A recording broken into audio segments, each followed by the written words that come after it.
Bonjour et bienvenue à tous aujourd'hui pour la vidéo de l'occasion de la semaine. Cette semaine, un John Deere 6145R de 2020 et totalisant à l'heure actuelle 1796 heures.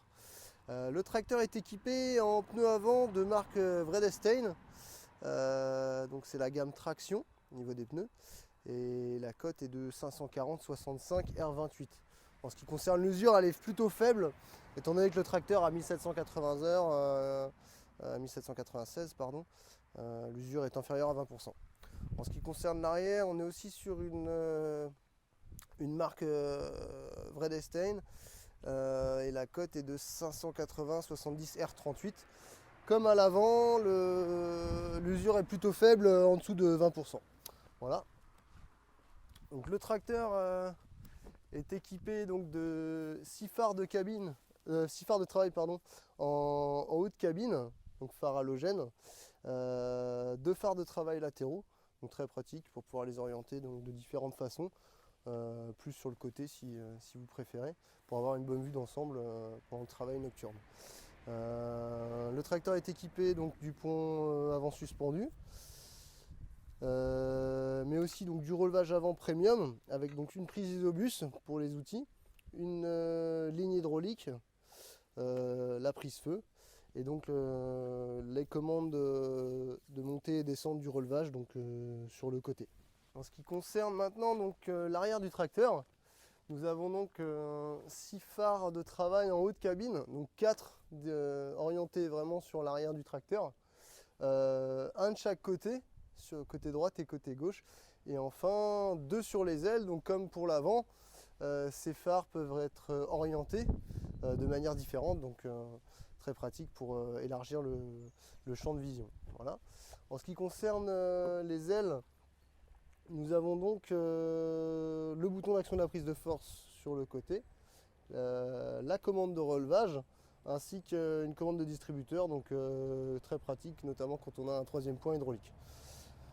En ce qui concerne l'équipement, donc nous avons 3 distributeurs à double effet, troisième point à crochet, nous avons donc une prise isobus pour les outils à l'arrière. Le tracteur est équipé du load sensing, voilà. Prise de frein hydraulique, stabilisateur automatique. En ce qui concerne l'attelage, nous avons donc une échelle avec un piton amovible, donc sur lequel on peut retirer donc la platine piton et y mettre une platine K80. Enfin, la cabine est suspendue hydrauliquement, comme on peut le voir avec les vérins sous la cabine. Nous voilà donc maintenant à l'intérieur du 6145R. Le tracteur est équipé donc du command-arm John Deere. Donc nous allons voir comment il se compose. Donc tout d'abord donc le réglage de relevage à l'arrière, le bouton d'action de la prise de force, tout ce qui est contrôle donc de climatisation, phare de travail, autoradio aussi, gyrophare. Sur cette partie-là, donc nous avons la partie e-tech HMS pour tout ce qui est séquence en bout de champ. Voilà. Et le bouton d'action de l'autoguidage. Le régime régime moteur donc à main, la boîte de vitesse autopower avec les 2 grandes vitesses sur route, au champ, et donc la sélection cible de la vitesse avec la petite molette juste ici. Donc les commandes de distributeurs, donc les 3 distributeurs.